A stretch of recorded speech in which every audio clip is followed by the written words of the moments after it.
All right, so microphone is working now. I hope. कल थोड़ा ऐसा हो गया था कि बैटरी इसको हम चार्ज पे करना भूल गए थे, तो इसीलिए ऐसा हो गया. But that's fine, we are back. Day number 18, we are going to hit repeat push day, chest, delts and triceps. आपको पता है प्रोटोकॉल क्या है. जो लोग फॉलो कर रहे हैं, hats off to you. 30, 40, 50 minute के वीडियो भी आप हंसते हंसते देख जाते हो. भाई वेरी गुड.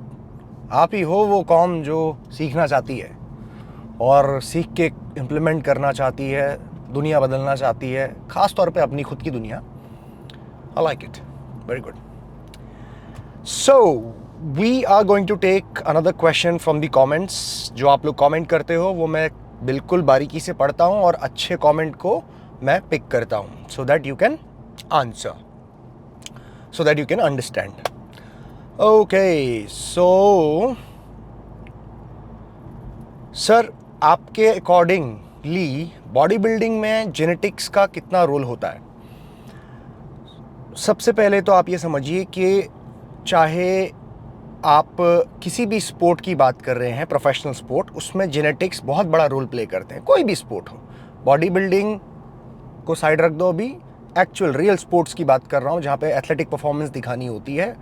आप बात करो रनिंग, फुटबॉल, क्रिकेट, जहाँ पे बहुत दौड़ना भागना, बास्केटबॉल, इस तरीके के स्पोर्ट्स, रनिंग, यहाँ पे आपके जेनेटिक्स बहुत बड़ा रोल प्ले करते हैं. कैसे? जेनेटिकली आप उतने स्ट्रांग हो कि नहीं कि आप उतनी टफ हायर लेवल की ट्रेनिंग को हैंडल कर पाओगे या नहीं. ठीक है, क्योंकि उसमें डाइट भी चलेगी आपकी, जिसमें कंट्रोल डाइट होगी, कंटिन्यूसली ट्रेनिंग, रिगरस ट्रेनिंग बोलते हैं, 3-3 घंटा 4 घंटा, सुबह शाम को 2-3 घंटा, फिर स्किल बेस्ड ट्रेनिंग आपकी हो रही है, फिर आपका स्टेमिना, स्ट्रेंथ एंड कंडीशनिंग, 50 चीज़ें हैं. फिर एक मेंटल बैलेंस चाहिए, मेंटली स्ट्रांग हो कि नहीं, तो वो उसमें जेनेटिक चाहिए, स्ट्रांग जेनेटिक. अगर आप झेल नहीं पाएगी आपकी बॉडी तो आप शुरू में ही गिव अप कर दोगे. ठीक है, ये तो हो गई नॉर्मल दूसरे स्पोर्ट्स की बात. अब अगर आप आ जाओ बॉडी बिल्डिंग की, तो body building, professional body building जब आप करते हो, कॉम्पिटिशन्स खेलने की बात करते हो, तो 100% वहाँ पे जेनेटिक्स बहुत बड़ा रोल प्ले करते हैं. और वहाँ पे जेनेटिक्स सिर्फ इसलिए रोल प्ले नहीं करते कि आपकी बॉडी इतनी टफ ट्रेनिंग को झेल पाएगी या नहीं, आप में पोटेंशियल है या नहीं. उसमें कई और लेवल्स हैं. उसमें ये भी है कि आपका genetic makeup of your muscle bellies, right, क्योंकि उसमें एक ब्यूटी कंपटीशन है ना बॉडी बिल्डिंग. तो इट्स अ ब्यूटी कंपटीशन कि ये पर्टिकुलर शेप को आप कितना बड़ा और कितना सुंदर दिखा सकते हो स्टेज में. उसके लिए आपको खूबसूरत मसल बेली लेके पैदा होना पड़ेगा, है ना. मतलब आप कहीं से जोड़ के वो नहीं बना सकते. Lot of people they try doing synthol, फिर ये वो सर्जरी वर्जरी, नथिंग वर्क्स. वो आपके इन बिल्ट जेनेटिक में जो मसल बेलीज लेके आए हो आप, उसी से वो खूबसूरत बनेगी. दूसरी चीज़, आपके जॉइंट्स और आपका स्ट्रक्चर. अगर आपका स्ट्रक्चर जो वेस्ट लाइन है उसका हिप का स्ट्रक्चर चौड़ा है, राइट, और ऊपर का हिस्सा आपका जो वेस्ट लाइन है वो थिक बनती है, तो आप कुछ नहीं कर सकते उसका. You have to have small waist structure, और उसके हिसाब से आपका जो अपर बॉडी शोल्डर का स्ट्रक्चर है वो एक सही प्रोपोर्शन में होना चाहिए. अगर वो सही प्रोपोर्शन में नहीं होगा तो आप जेनेटिकली बॉडी बिल्डिंग को आगे कंटिन्यू नहीं कर पाओगे, क्योंकि बॉडी बिल्डिंग में आपको वही प्रोपोर्शन चाहिए, small waist, broad shoulders, muscle के टाइन्स और बेलीज एक सही शेप में. ठीक है, तो ये तो पहली रिक्वायरमेंट है बॉडी बिल्डिंग, ब्यूटी कॉन्टेस्ट एक प्रॉपर, जिसमें आपकी खूबसूरती बॉडी को कितना अच्छे से आप प्रेजेंट कर सकते हो, वो है. दूसरी चीज़, आप बॉडी बिल्डिंग में एक ये भी समझिए, जब हम कंपेटिटिव बॉडी बिल्डिंग की बात करते हैं और ख़ास तौर पे एनहांस बॉडी बिल्डिंग की बात करते हैं, तो वहाँ पे ड्रग्स एंड स्टेरॉइड्स इन्वॉल्व हैं. तो एक जेनेटिक पोटेंशियल ये भी देखा जाता है कि क्या आपकी बॉडी वो झेल पाएगी या नहीं. कई सारे ऐसे बॉडी बिल्डर्स हैं जो बहुत ही अर्ली एज में, 30s में, अर्ली 30s में, 40s में, they couldn't handle the stuff, और उनकी वो नहीं रहे. ठीक है, तो बॉडी नहीं झेल पाती है. कई सारे लोगों की जेनेटिक मेकअप नहीं है उनका कि इस तरह के ड्रग्स, स्टेरॉइड्स नहीं क्लैश करती है बॉडी. ठीक है, तो इसीलिए ये भी जेनेटिक्स का एक और रिक्वायरमेंट है. ठीक है, तो ये बहुत पहले ही समझ में आ जाना चाहिए. अगर कोई बॉडी बिल्डिंग को सीरियसली लेने जा रहा है तो उसको फर्स्ट ऑफ ऑल शुरू के जो 4-5 साल है ना, उसको पहले अपनी बॉडी का नेचुरल पोटेंशियल पूरी तरीके से टेस्ट करना है, और एक समझदार इंसान से, सही एक्सपीरियंस कोच से, जो बॉडी बिल्डिंग कोच हों, जो पोजिंग को समझते हों, जो मसल्स के स्ट्रक्चर को समझते हों, उनसे असेसमेंट कराना बहुत ज़रूरी है। तब जाके आप जंप करते हो बॉडी बिल्डिंग जैसे स्पोर्ट में। अगर आपके पास ये फैसिलिटी नहीं है, ऐसे लोग नहीं हैं, तो आप प्लीज़ बॉडी बिल्डिंग में जंप मत करिए। कोई भी स्ट्रक्चर लेके कहना नहीं चाहिए, बट ऐसे ऐसे स्ट्रक्चर लेके लोग बॉडी बिल्डिंग की तरफ बढ़ने लगते हैं जो पहले ही साल में ही देख के बता दे इंसान कि यार ये नहीं बना है ये बॉडी बिल्डिंग के लिए structure. But still a lot of people push करते हैं अपने आप को। ठीक है, वो अपनी दिल की वो है, ख्वाहिश है, लेकिन समझना चाहिए कि लॉन्गर रन में फिर वो आगे तक जाना टफ है ना। तो इसमें सही कोच, सही मार्गदर्शक, सही मेंटोर्स का होना बहुत ज़रूरी है, जो पहले ही आपको बता दे, देख बेटा आपके जेनेटिक स्ट्रक्चर के हिसाब से you can go this far, और फिर आगे जो है वो डिफ़िकल्टी होगी, है ना। सो ये कुछ चीज़ें हैं बॉडी बिल्डिंग को अगर आप स्पेसिफिकली लेके चल रहे हो एज अ स्पोर्ट। अगर आप नेचुरल बॉडी बिल्डिंग करते हो, नेचुरल बॉडी बिल्डिंग यानी कि फिटनेस के लिए, हेल्थ के लिए, अगर आप फिट रहना चाहते हो, तो उसका कोई जेनेटिक मेकअप की कोई ज़रूरत नहीं है। आप करो जितना मर्जी, जैसा करना है आप करो, अच्छे से समझ के ट्रेनिंग को। और नेचुरली भी अगर आप compete भी करना चाहते हो, तो उसमें भी आपको कोई इतना ज़्यादा वरी करने की बात नहीं है। हाँ, आप बिल्कुल एलीट जेनेटिक्स नहीं लेके पैदा हुए हो, तो ऑफ कोर्स आप ठीक ठाक कॉम्पिटिशन्स में जीत नहीं पाएंगे। जो थोड़े नेचुरल बॉडी बिल्डिंग में भी सही लेवल के कॉम्पिटिशन्स होते हैं, जैसे मैं HSF की बात करूँ, हिमालयन स्टैलियन स्पोर्ट्स फेस्टिवल की, तो हमारा जो एक लेवल था थोड़ा सा इट्स द क्रीम, वहाँ पे एक थोड़ा क्रीम लोग आते हैं, नेचुरल जेनेटिक पोटेंशियल के भी टॉप टियर के, तो वहाँ पे थोड़ा डिफिकल्टी हो जाएगी। बट इट डजंट मीन कि आप एक अच्छी फिजिक अपने लेवल की अचीव नहीं कर सकते। So focus on that, okay. So this is what it is. I'll see you inside. All right, so the first exercise of second push day, we're starting with barbell bench press, incline bench press. अब usually तो I start with the dumbbells, but आज थोड़ा variation दे रहा हूँ। मैं बहुत super heavy नहीं जाने वाला हूँ, इसीलिए वेट भी ज़्यादा नहीं, 80 किलो है सिर्फ। विल सी, मतलब कंट्रोल्ड रेपिटेशन लगाने मैंने, और स्लो करके, तो मैं ज़्यादा वेट नहीं लिफ्ट करूँगा, क्योंकि आज इंटेंसिटी ऑफ लोड 85-90% रहेगी, but the intensity of effort is going to be same. Rep range वही 10-12, विल सी इसके कितने आते हैं उसके ऊपर डिपेंड करेगा कि 10 निकलेंगे या फिर उससे पहले अटक जाऊँगा, ठीक है, will see. So this is the first set, warm up कर चुका हूँ मैं।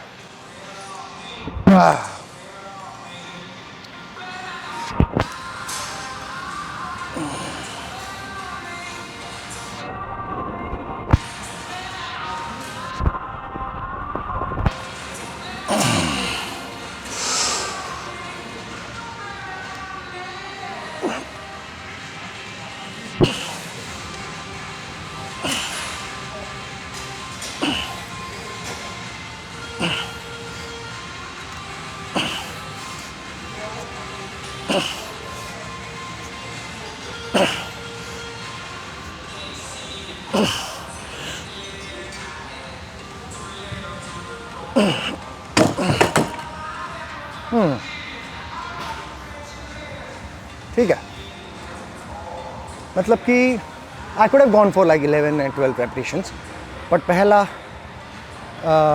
वर्किंग सेट है, तो थोड़ा सा जॉइंट्स को भी मैं रेडी कर रहा हूँ, मसल को भी, कि भाई ये वाला लोड उठाना है अपने को, है ना। तो ज़्यादा मतलब कहते हैं ना, रश मत करो, टेक योर टाइम। आपको मसल को फटीग करना है, ये ज़रूरी नहीं है कि आप पहले सेट पे उसको तोड़ दो, दूसरे या तीसरे सेट पे तोड़ेंगे, मतलब पूरा अंदर तक, ठीक है। So keep this in mind. अक्सर लोग इंजर्ड इसलिए हो जाते हैं ना कभी कभी, कि वो पहले सेट में ही सोचते हैं कि मैं पूरा तोड़ दूँ। सो अंडरस्टैंड दिस, मैं विद एक्सपीरियंस बता रहा हूँ, ठीक है। काफ़ी सारे यंग बच्चे हैं, वो अभी नहीं समझ पाएंगे इसको, but importance of warm up and importance of understanding when to push is very important. Importance, okay. So set number 2, let's go. पूरा कंट्रोल करके मारने का है।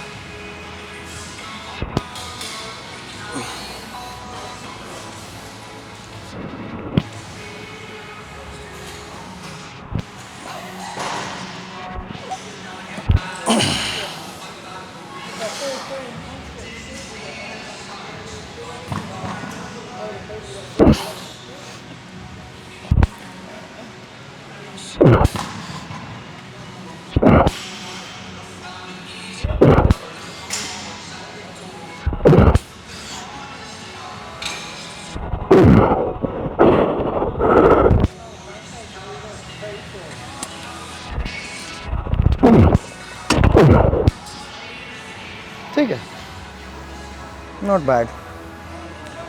अभी एक चीज़ इसमें और समझो कि आप लोग देख रहे हो मैं यहाँ पे कोई किसी भी तरह के रिस्ट बैंड का इस्तेमाल नहीं कर रहा हूँ। सो मैं ये नहीं कह रहा हूँ कि मैं नहीं करता हूँ तो आप लोग मत करना, करो, क्योंकि अच्छा प्रोटेक्शन मिलता है रिस्ट बैंड का अगर आप यूज़ कर रहे हो। क्योंकि अक्सर होता है ना, कभी कभी रिस्ट मुड़ जाती है ऐसे, सो वो थोड़ा प्रोटेक्शन बेटर रहता है। आई डोंट फील कंफर्टेबल क्योंकि मेरा इतना हैवी वेट नहीं है, इसीलिए यूज़ नहीं कर रहा हूँ। Probably if I go super heavy less than 5 repetition तो मैं ट्राई करूँगा। ऑलराइट, सो ये एक इम्पॉर्टेंट चीज़ है। और हाँ, बारबेल ज़्यादा नीचे लेके जाने की कोशिश मत करना, ओवर स्ट्रेच मत देना शोल्डर को, और एल्बो स्लाइटली टक्ड इन होने चाहिए। सिंपल प्रोटोकॉल है, आपको पता है ये सारा कुछ। Alright, so this is my last set. Drop भी करेंगे इसमें एक, and will push it to maximum. Spotter नहीं कोई मेरे पास, लेकिन फिर भी will push it.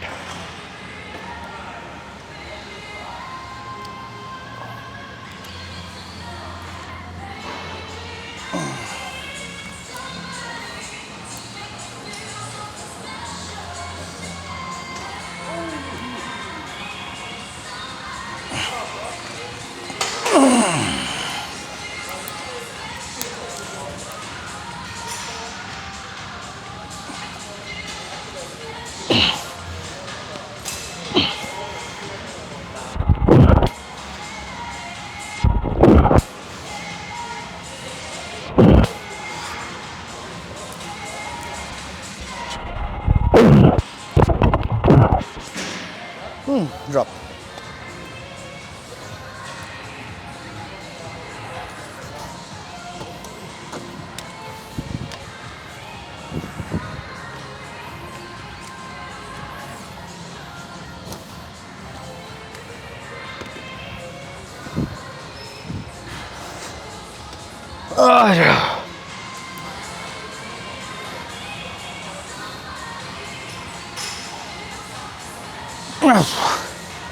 Full control.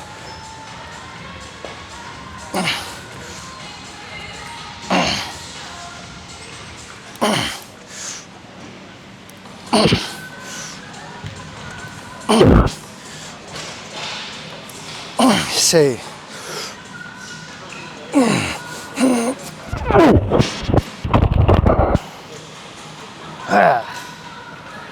ठीक है।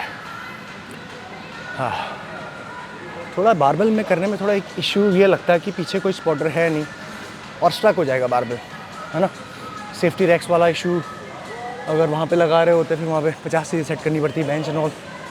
It's too much of hassle, है ना।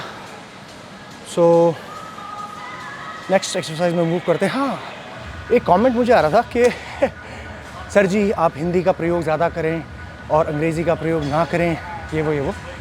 तो भाई देखो, ऐसा है, मैं हिंदी और अंग्रेज़ी जो है ना उनका बराबर इस्तेमाल इसलिए करता हूँ कि आप जैसे समझ पा रहे हैं मेरी भाषा को जब मैं हिंदी में बोलता हूँ, वैसे ही कुछ लोग ऐसे हैं जो नहीं समझ पाते हैं प्रॉपर हिंदी बोलूँगा तो बीच बीच में उनको अंग्रेज़ी बोलनी पड़ती है।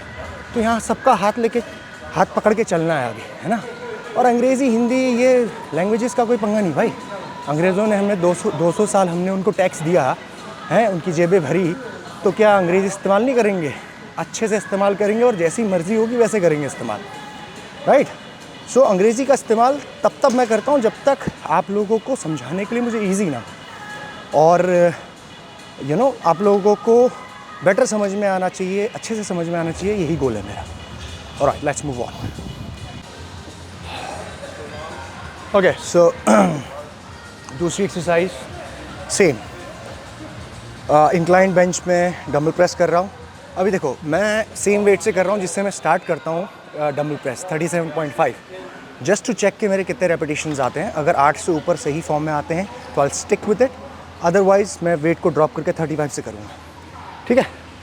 So will see how it goes.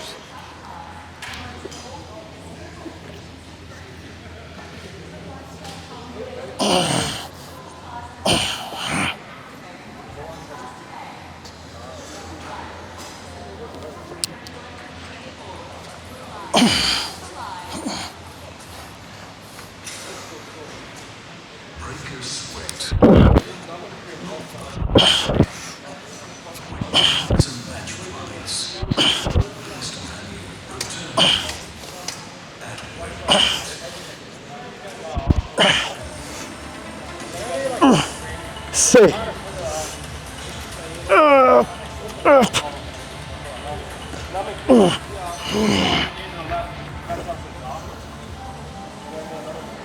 ठीक है। 9th रेपिटेशन थोड़ा स्ट्रगल हो गया, बट आई थिंक 8 रेपिटेशन आ रहे हैं ना, so I probably stick with it. इसी से करेंगे कंट्रोल फॉर्म में, स्लो स्टेडी।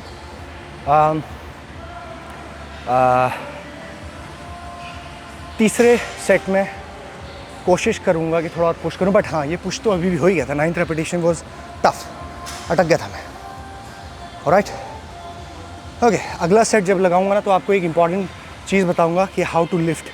एक कमेंट आ रहा था कि सर मैं जब भी लिफ्ट करता हूँ बेंच प्रेस करते हुए, डंबल प्रेस करते हुए, तो मेरा लोअर बैक में इंजरी हो जाती है या प्रॉब्लम होती है। So I tell you the exact trick, ठीक है। फ्लैट में थोड़ी डिफरेंट होती है, इंक्लाइन में थोड़ी सी डिफरेंट होगी। I explain. ऑलराइट, सो किस तरीके से लिफ्ट करना है वेट को, ये अच्छे से ध्यान से देखो। फ्लैट में जब मैं लेटता हूँ वेट को उठाने के बाद, डेड लिफ्ट की पोजीशन में उठाना है, यहाँ पे रखना है, पैरों पे सांस लेनी है, और उसके बाद फ्लैट में लेटते हुए दोनों पैरों को एक साथ लेना पड़ता है, ठीक है। लेकिन इंक्लाइन में मैं दोनों पैरों को एक साथ नहीं लेता, क्योंकि मुझे लगता है थोड़ा सा अनकंफर्टेबल हो जाएगा शोल्डर्स के लिए, क्योंकि इंक्लाइन में क्या बॉडी पहले ही टकरा जाती है बेंच से। So what I do is I do it unilaterally, एक हाथ से एक बार में। अब वो आपका हाथ डिपेंड कर सकता है, कोई सा भी हो सकता है, आपके ऊपर डिपेंड करता है। लेफ्ट तो लेफ्ट, राइट तो right, right. So check, observe करना, ऑब्जर्व। मैं सब चीज़ एक्सप्लेन नहीं कर पाऊँगा, ऑब्जर्व करना है ना। अब इतना दिमाग तो लगाना पड़ेगा यार, क्या बात कर रहे हो।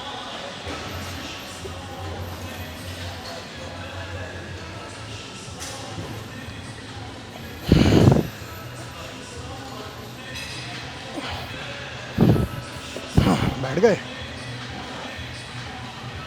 ब्रेस करो।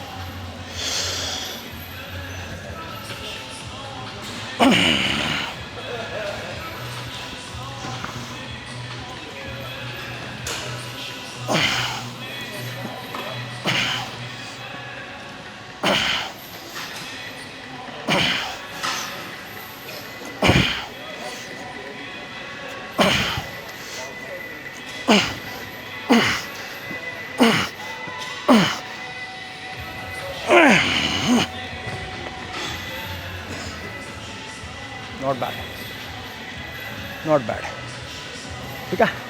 सो ये तरीका है, डेड लिफ्ट की तरह लिफ्ट करो, दोनों को डंबल्स को पैर पे रखो। उसके बाद तो भाई मैं तो ये राइट लेग से लिफ्ट देता हूँ, यूँ इतनी, यहाँ पे आ गया। उसके बाद दूसरे पैर से लिफ्ट देके लेटता हूँ ऐसे। सो ये आप ट्राई कर सकते हो। ऑलराइट, ओके, लास्ट सेट मारेंगे फटाफट से, ठीक है। एक ये वाला एंगल भी देख लो, मतलब थोड़ा और पता लग जाएगा आपको कि कैसे उठता है wait.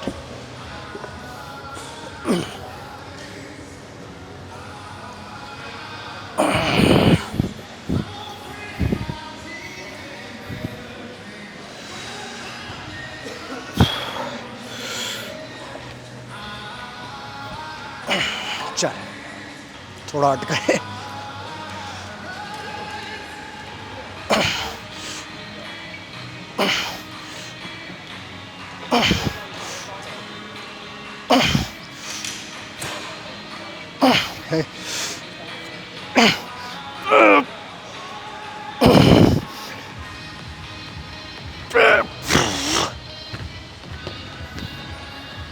Okay, not bad, not bad, ठीक है।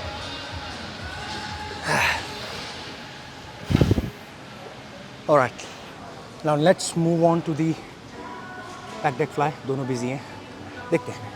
Alright, so pack deck fly हमें नहीं मिली, सो जो मिला उसको इस्तेमाल किया। जो पीछे वाली मशीन्स हैं केबल क्रॉस, आपको पता है कि उसमें इशू है, वायर उसकी ठीक से काम नहीं करती, so we doing it here. Now what's the difference here? Low angle से पुल कर रहा हूँ मैं फ्रंट की ओर, so I am basically trying to target the upper pecs, ठीक है। तो आज का प्राइमरी गोल हमारा यही है कि अपर जो clavicular head of pectoralis major है उसको टारगेट किया जाए, ठीक है। So let's do that.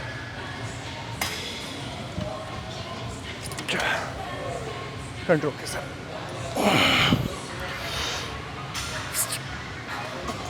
Chest up,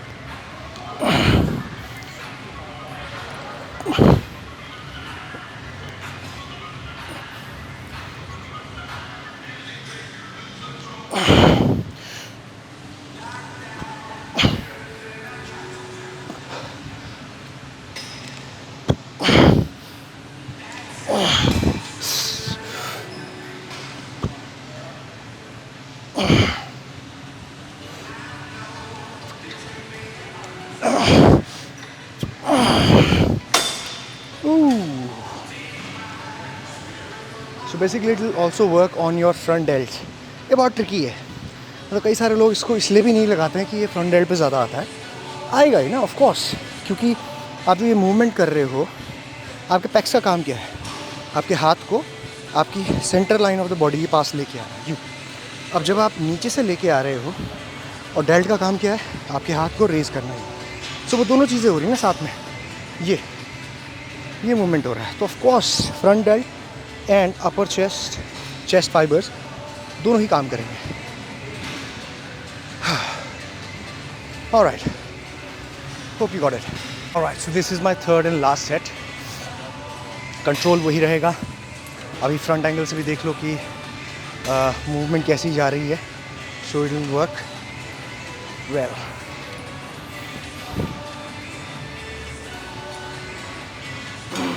centre line करो, एक आगे पैर पीछे, कंट्रोल।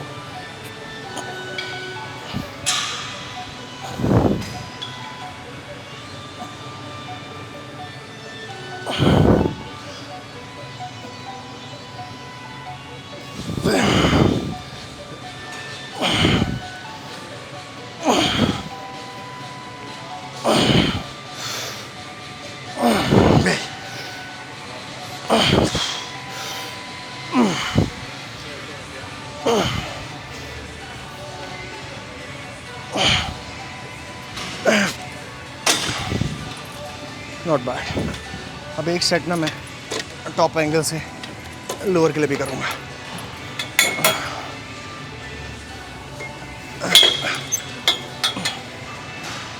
आप कहोगे भाई ये तो लालच है।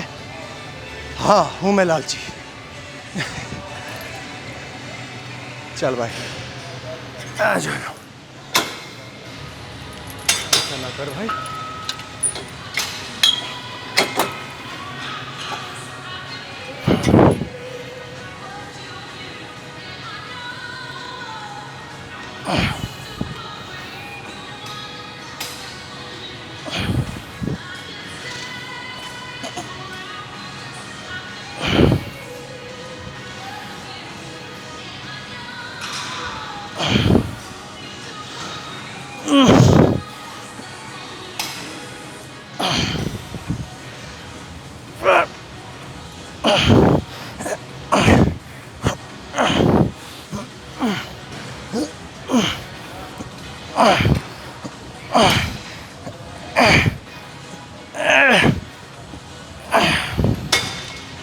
All right, not bad.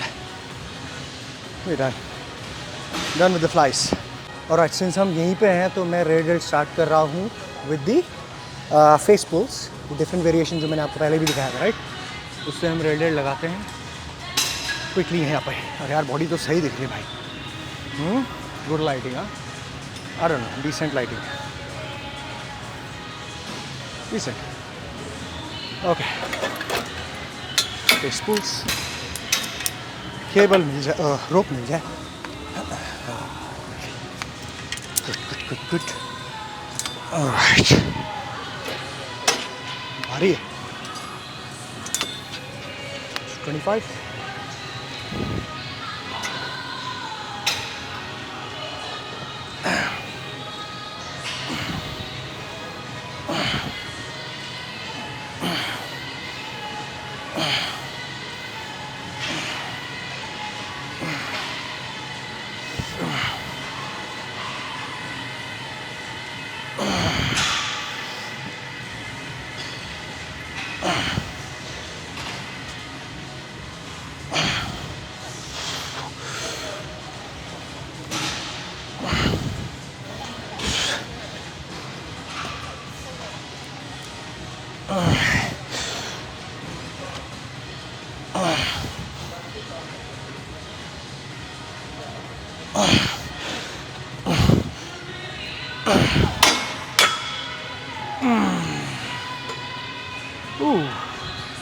Not bad. All right. Second set.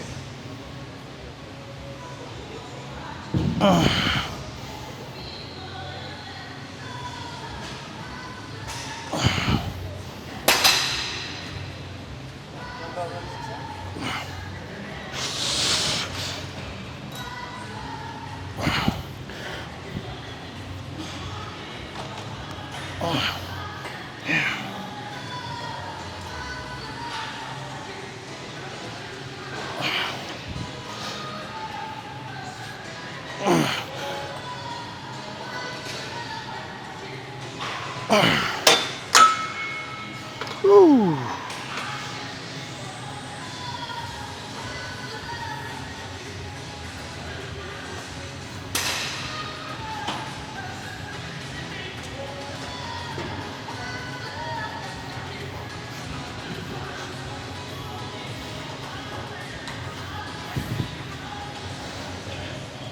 Red Alt के बारे में मैंने सारी कहानी आपको ऑलरेडी बताई हुई है कि why it is important to grow rear delts. 3D look चाहिए, ये वो अलाना फलाना। ये एक्सरसाइज में ग्रिपिंग देख रहे हो ना आप, ये बहुत ज़्यादा वेट नहीं है, लाइट। कितना 25 kg है, सिर्फ हल्का सा पुल करना है ये यहाँ से, दैट्स इट। ये पुल होना चाहिए। सो this is the movement basically, और इसमें आपका पूरा रेड एल्ट काम करेगा। स्क्वीज़ करो, ये दबाओ यहाँ पे, फिर छोड़ो। Okay, alrighty.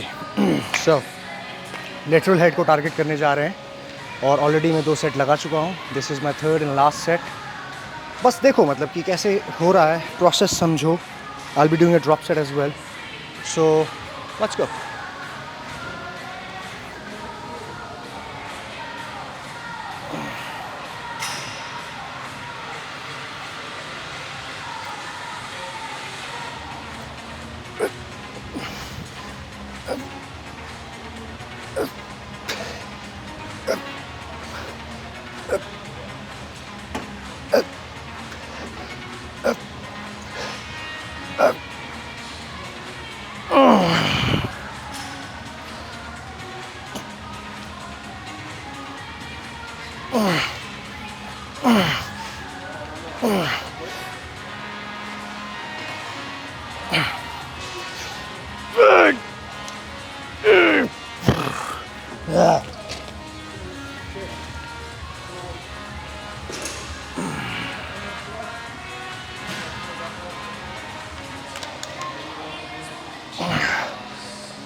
ऐसा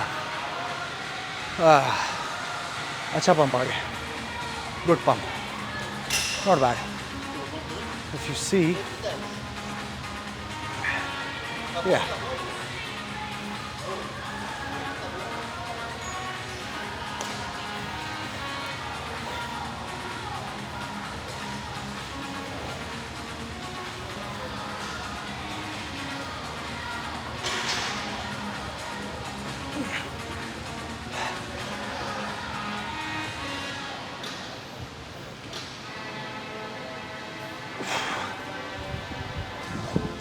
ये आदमी को पता नहीं मेरे बैग से शायद प्रॉब्लम हो रही है, खड़ा है बेचारा। यानी कि पूछ ले मुझसे कि आपका बैग है ना।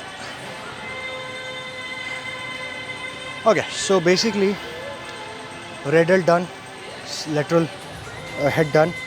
अब थोड़ा सा हम फ्रंट पुश करेंगे, मैं यहीं पे करूँगा, ज़्यादा लोड नहीं लेने वाले। Will just do the same movement which we did, the presses and then raises, simple. Okay, alright, चलो भाई, लास्ट सेट है, देख लीजिए कैसे लगाते हैं। जो लोग नए व्यूअर्स जुड़ रहे हैं आज ही से, तो उनको पता नहीं हुआ हम क्या कर रहे थे, है ना।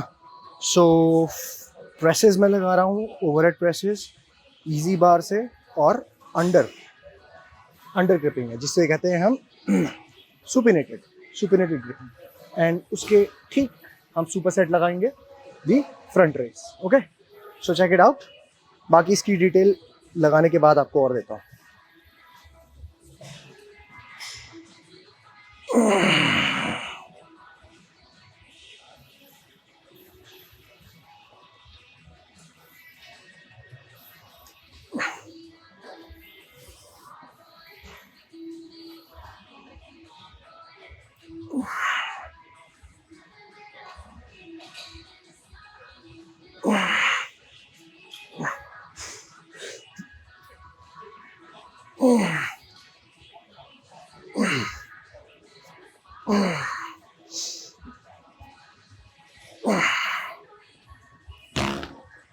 Okay, चल भाई आजा।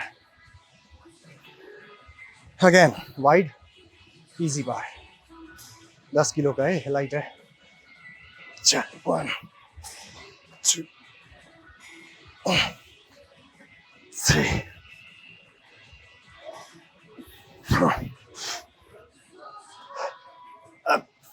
5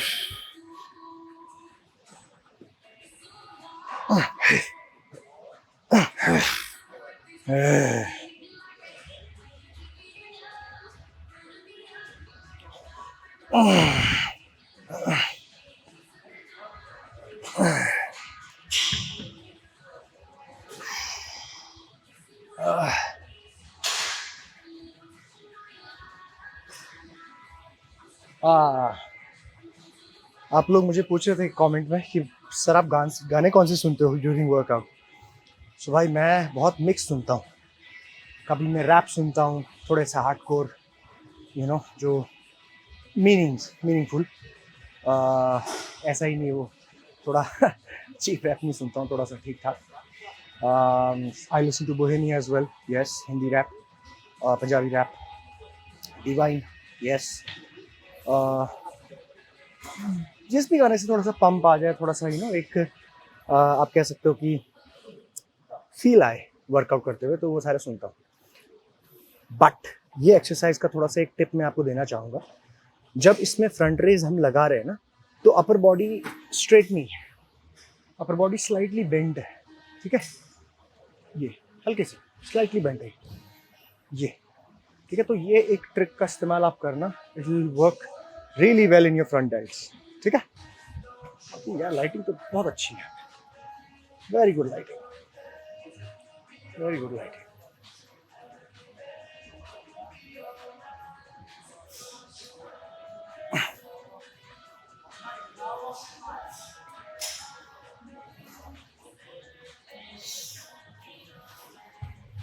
Good lighting. All right, so this is my last exercise, which is triceps. Already extension मैं कर चुका हूँ, rope extension. अभी मैं single arm extension कर रहा हूँ, overhead extension, and that's it, done. ठीक है. So 12.5 kg, easy.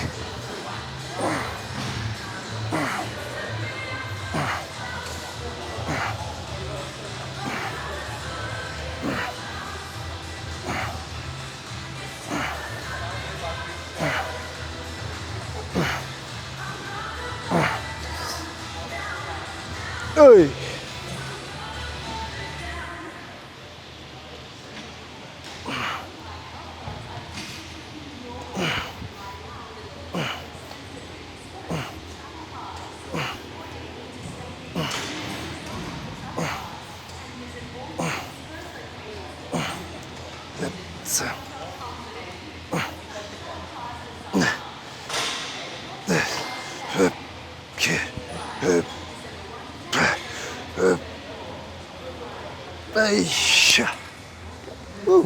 Not bad. देखो, जब आप सिंगल आर्म ओवरहेड एक्सटेंशन कर रहे हो ना, तो बैलेंस करना थोड़ा सा डिफिकल्ट हो जाता है कई सारे लोगों के लिए। कंट्रोल करना, ज़्यादा हैवी वेट मत लेना, ठीक है। और दूसरी चीज़, सिंगल आर्म में एक चीज़ और ये रखना कि ये जो आपका एल्बो है उससे रिस्ट थोड़ा सा नीचे जाए, दैट्स इट। यहाँ पे मिल जाएगा आपको स्ट्रेच, ठीक है। ये जो है ना, इतना जाए, मिल जाएगा stretch.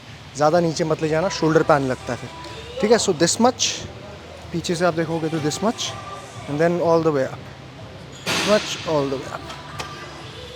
Alright, let's go, last set.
Okay, so here we are again.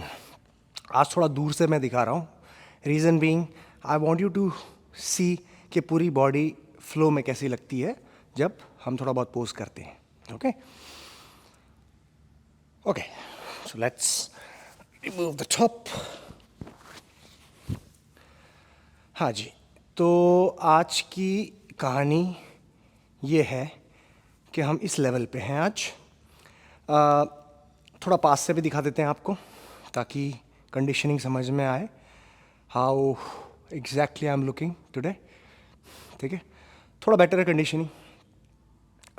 ये एक सवाल पूछूं आप लोगों से मैं, चलो ये बताओ कि अभी करेंटली, राइट, देख रहे हो मेरा करंट कंडीशनिंग क्या है। मैंने आपको ऑलरेडी अपना वेट बताया हुआ था। सो अभी करेंटली मेरा वेट कितना होगा, जो करेक्ट गैस करेगा। ये रेंज मत देना मुझे 70 to 75, 65 to 100, ऐसे नहीं खेलते हम। एग्जैक्ट बताओ, नहीं तो फेल कर दूंगा मैं आपको। सो एग्जैक्ट जिसका सही होगा, हार्ट तो मैं सभी को देता हूँ क्योंकि ऑफ कोर्स आप प्रयत्न कर रहे हैं, तो प्रयत्न के लिए आपको हार्ट देना ज़रूरी है, लेकिन एग्जैक्ट जो देगा उसको मैं कमेंट करके बताऊंगा yes you are right. Okay, so looking at the current conditioning, this is how we are. Okay, of course chest train करी है तो फाइबर्स थोड़ा सा बेटर नज़र आ रहे हैं। Okay,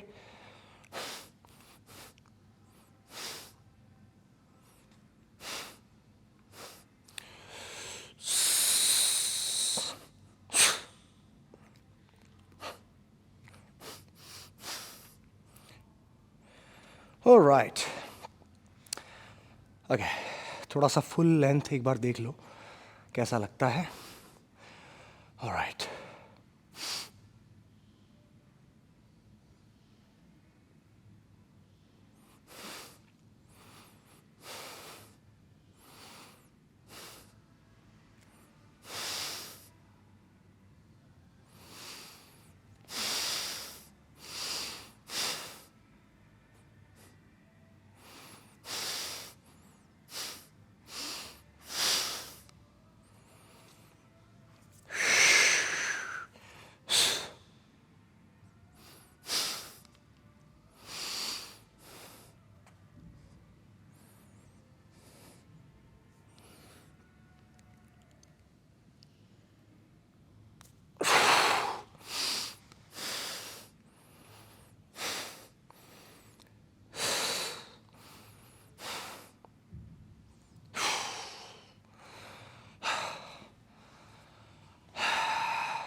okay, so this is it. All right, अब एक इम्पॉर्टेंट बात मैं आज आपको बताने जा रहा हूँ। काफ़ी सारे जो ये चैनल को फॉलो करते हैं, इस तरह के fitness, health and fitness, body building, तमाम चैनल्स को आप जो फॉलो करते हो, आज मैं आपको बहुत ही स्ट्रेट फॉरवर्ड शब्दों में ये बताना चाहूँगा और इसको ध्यान से समझना, क्योंकि मैं आप बिल्कुल पते की बात कर रहा हूँ और आपके भले की बात कर रहा हूँ।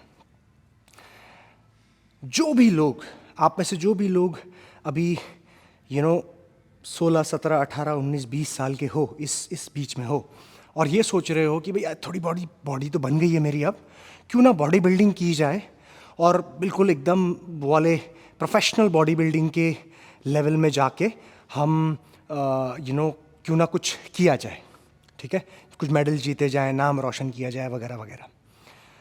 तो सबसे पहले मैं आपको बताता हूँ दोस्तों कि आप जो ये बॉडी बिल्डिंग की को अगर ऐसा सोच रहे हैं कि ये बहुत चकाचौंध वाली बहुत ग्लैमर है, यहाँ पे शो है, काफ़ी सारे लोग पूछते हैं, पॉपुलैरिटी हो जाती है, तो काफ़ी सारे पैसे भी होंगे इसमें। Absolutely no. ये दिमाग से आप बिल्कुल निकाल देना कि आप बॉडी बिल्डिंग जब करने जाओगे, मैं एनहांस बॉडी बिल्डिंग की बात कर रहा हूँ, ओके। नेचुरल बॉडी बिल्डिंग को अभी थोड़ा साइड रखो, उसमें थोड़ा ग्रे एरिया है, लोग समझ नहीं पाते ठीक से। Let's just talk about enhance body building. जब आप इनहैंस बॉडी बिल्डिंग की बात करते हैं तो आप अगर करियर बनाने की सोच रहे हो कि भाई मैं प्रोफेशनली करूँगा ये, तो उसको ना सिर्फ वही मत करना, आप किसी और सोर्स ऑफ इनकम से पैसा कमाना चालू कर दो। अगर आपके पास कोई स्टेबल जॉब नहीं है, घर में बहुत सारे ऑलरेडी इस्टेब्लिश्ड बिजनेस नहीं है, ज़मीन ज़्यादा जायदाद नहीं है, पैसे नहीं हैं, तो it is going to be very difficult for you to survive in enhanced bodybuilding, ठीक है। क्यों?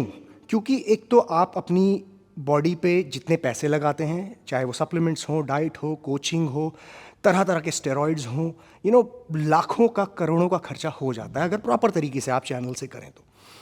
रिटर्न्स इसमें ना के बराबर है, मतलब को आपको कोई ट्रॉफी जीतने में, मेडल जीतने में कोई पैसे नहीं मिलते हैं, और जो हो भी नहीं सकता, पॉसिबल भी नहीं, क्योंकि इसका बहुत बड़ा रीज़न ये है कि स्टेरॉइड्स और ड्रग्स का इन्वॉल्वमेंट इसमें होना, और जिसकी वजह से गवर्नमेंट कभी भी इसको एक रिकग्नाइज्ड स्पोर्ट की तरह कंसिडर नहीं करेगी। मतलब इसको आप ये मत सोचो कि जेवलिन थ्रो में जैसे अपना नीरज चोपड़ा को जितना रिस्पेक्ट, जितनी सारी चीज़ें मिली, वो नहीं मिलेगा कभी भी, क्योंकि गवर्नमेंट कभी रिकग्नाइज नहीं करेगी इसे।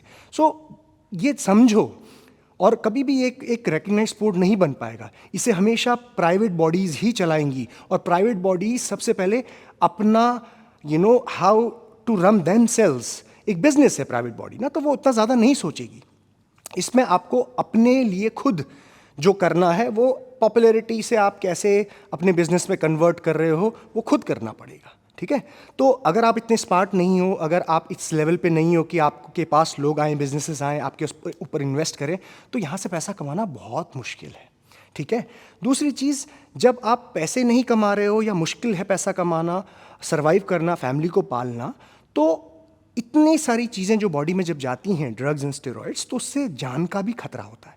और ये मैं ऐसे ही बोल नहीं देता हूँ, ये आए दिन लोगों की मौतें हो रही हैं। कई सारे इन्फ्लुएंसर्स ऐसे चले गए, लड़के, मतलब 35 साल का लड़का, वो अभी रिसेंटली वो जर्मन था या ऑस्ट्रियन था, उसका नाम मैं भूल रहा हूँ।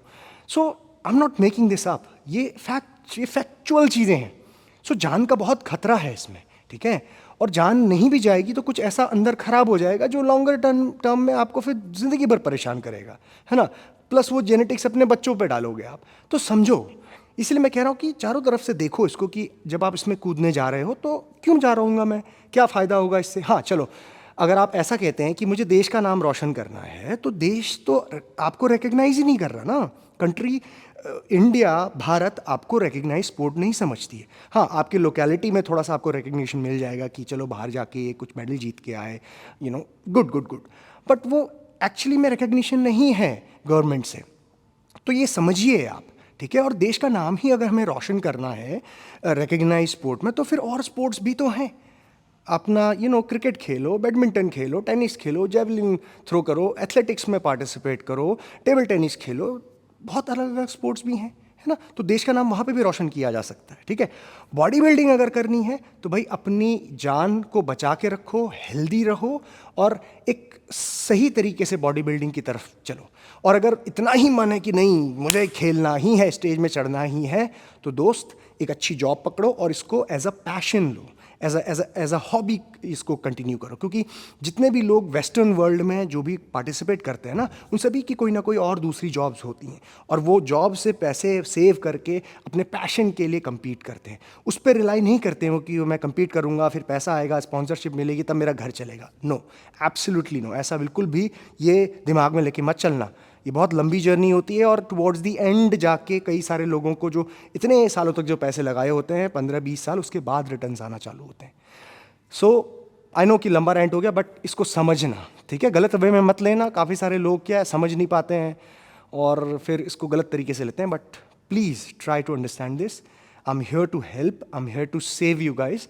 और मेरा इसमें कुछ नहीं जाएगा भाई, मेरी आप बात मानो नहीं मानो, मेरा कुछ नहीं जाएगा। बट कहीं ना कहीं किसी की ज़िंदगी सुधर जाए, बच जाए, जान बच जाए, इससे ज़्यादा और मैं क्या कर सकता हूँ, है ना?